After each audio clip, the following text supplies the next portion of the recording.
학교 가는 날 최율하. 아이들은 왜 학교에 가야 할까? 이런 생각쯤은 옛 어른들이라면 다들 해봤을 거라고 헤이가 알려줬다. 헤이는 가정용 인공지능 로봇이다. 집에서 일어나는 모든 일들을 도와주었다. 설거지나 분리수거 말고도 갓난쟁이부터 100세 노인의 돌봄까지. 단순한 서류 정리뿐만 아니라 복잡한 서류를 직접 꾸려내기까지. 헤이는 나날이 똑똑해졌다. 그래서 현재 2100년에는 아이들이 학교에 가지 않는다. 인간 선생님보다 헤이 로봇이 더 똑똑하니까. 헤이, 내가 초등학교에 다녔다면 몇 학년이야? 순이님은 3학년입니다. 그래? 나는 친구들을 많이 사귀었을까? 네, 순이님은 인싸니까요. 인싸? 이럴 수가.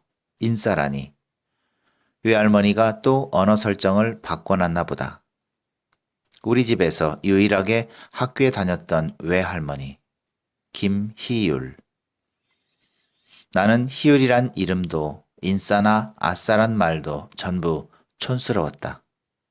하지만 내 이름 순이가 외할머니의 할머니 뻘쯤 되는 시대에서 흔했던 이름인 걸 알았을 때에는 기분이 많이 이상했다.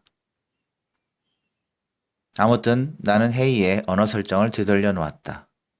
그리고 나와의 관계를 친구 모드로 바꿨다. 딱딱했던 헤이는 곧바로 해맑게 웃으며 친근하게 팔짱을 꼈다.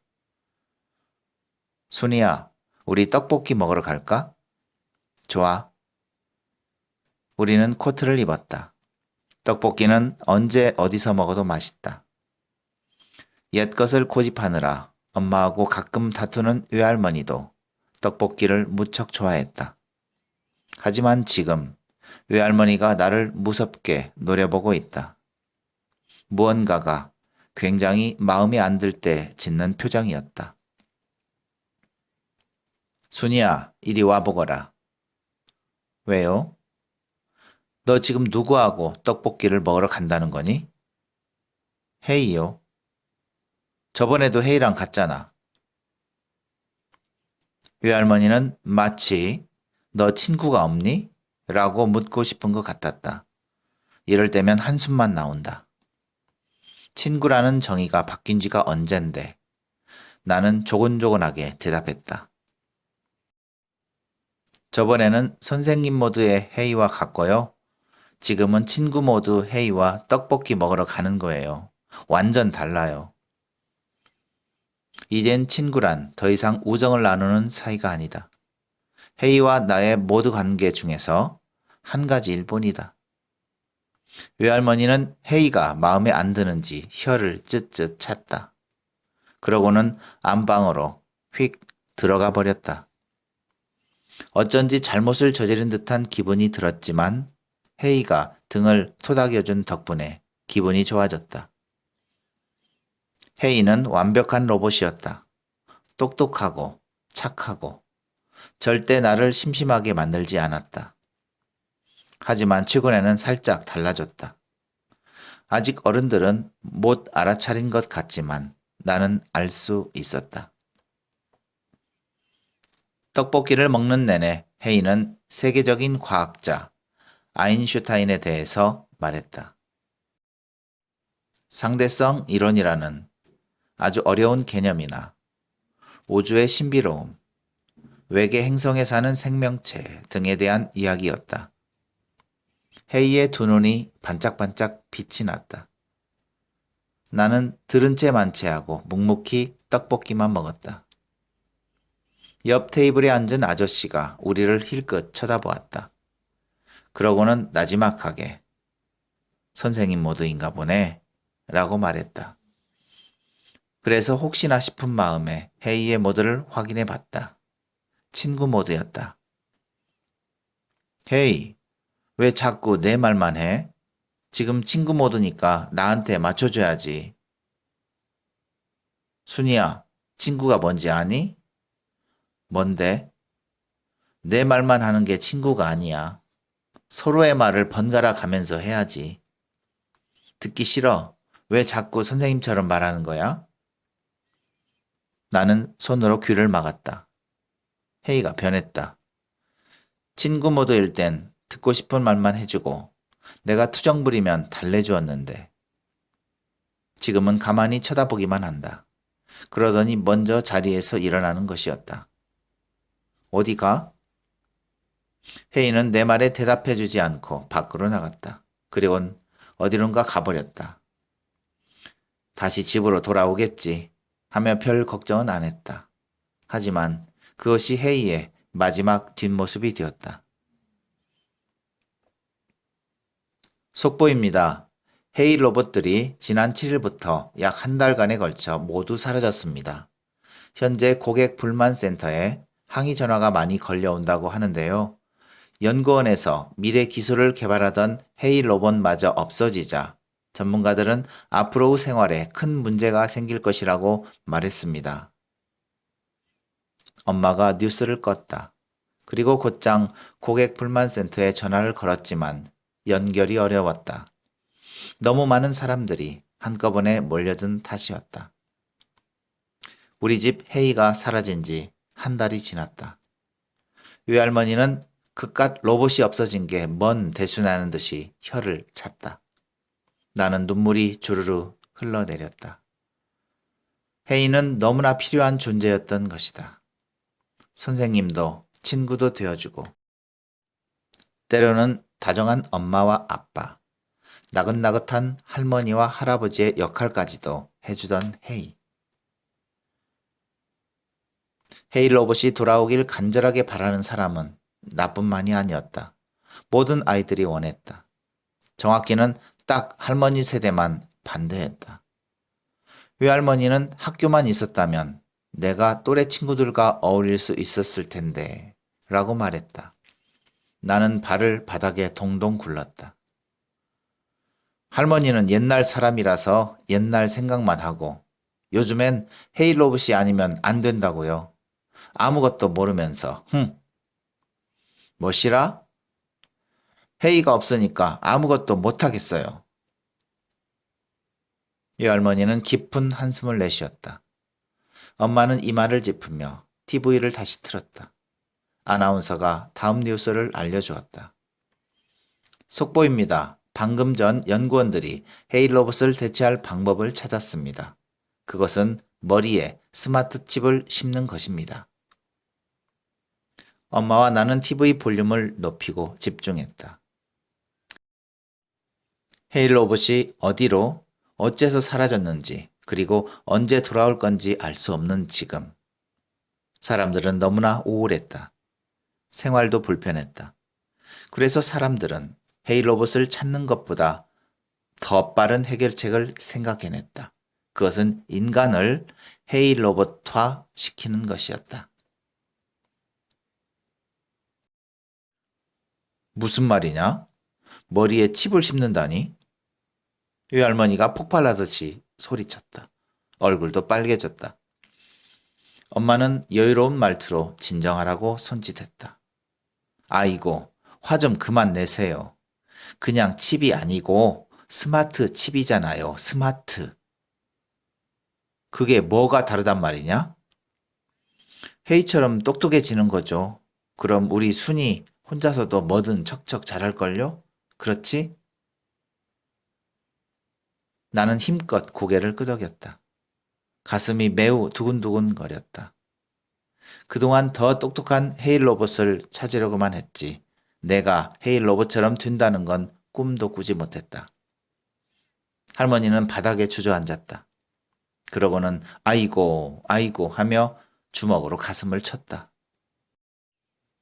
할머니는 머리에 칩을 심는 걸 무시무시한 일이라고 생각하는 것 같다. 그냥 가벼운 뇌 시술일 뿐인데. 엄마는 병원에서 머리에 스마트 칩을 심었다. 뇌 시술은 5분도 안 걸렸다. 나도 얼른 시술 받고 싶었지만 그럴 수가 없었다. 예약한 사람들이 너무 많았기 때문이다. 특히 어린이 사이즈의 칩은 더욱 인기가 많았다. 앞으로 한 달은 더 기다려야 했다. 엄마는 머리를 매만지며 말했다.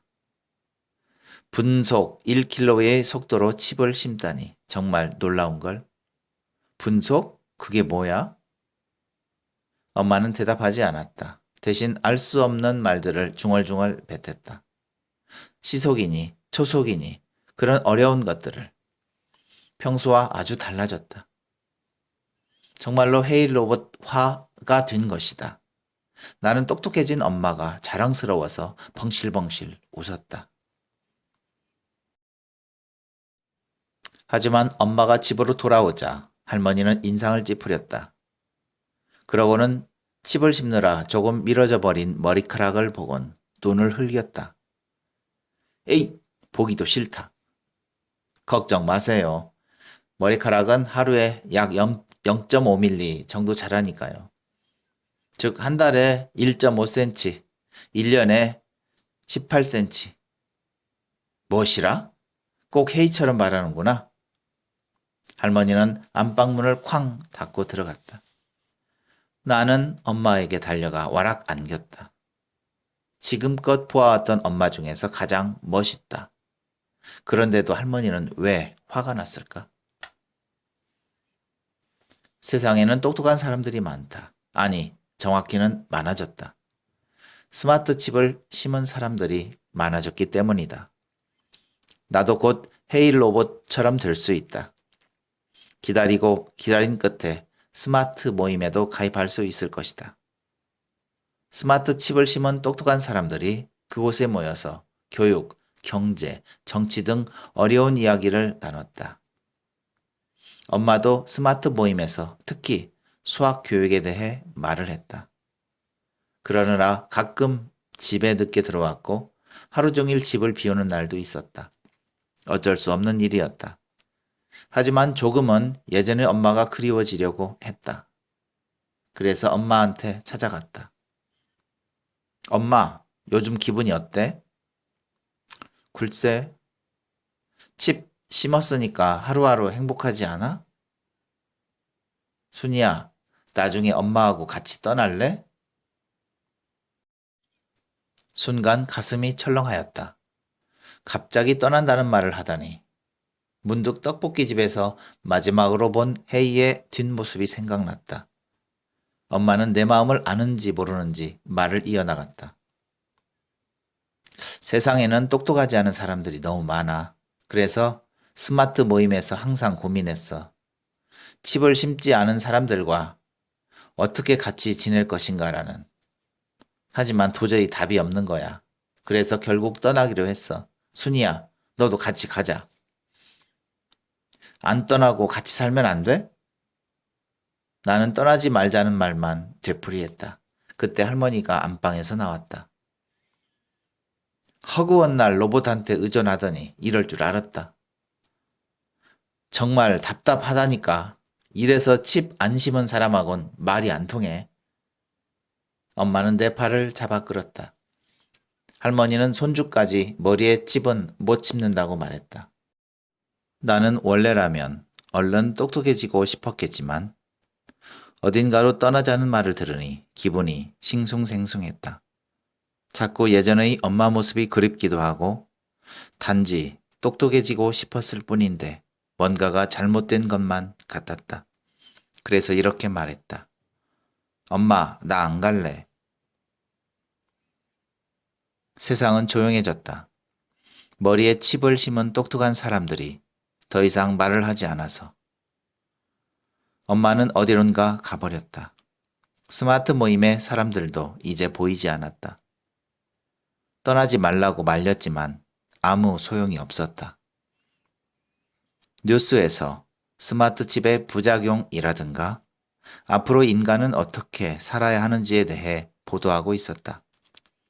많은 사람들이 칩을 심고 떠난 가족과 친구들을 그리워했다.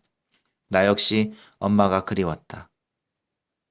하지만 어떻게 엄마를 되찾아야 할지 알 수 없었다. 사람들은 앞으로의 생활에 대한 의견을 서로에게 고하기 시작했다. 나는 할머니가 말하던 것처럼 학교에 가면 어떨까 하는 생각이 들었다. 회의 로봇도 스마트 칩도 없는 지금은 학교에서만 배울 수밖에 없을 것 같습니다.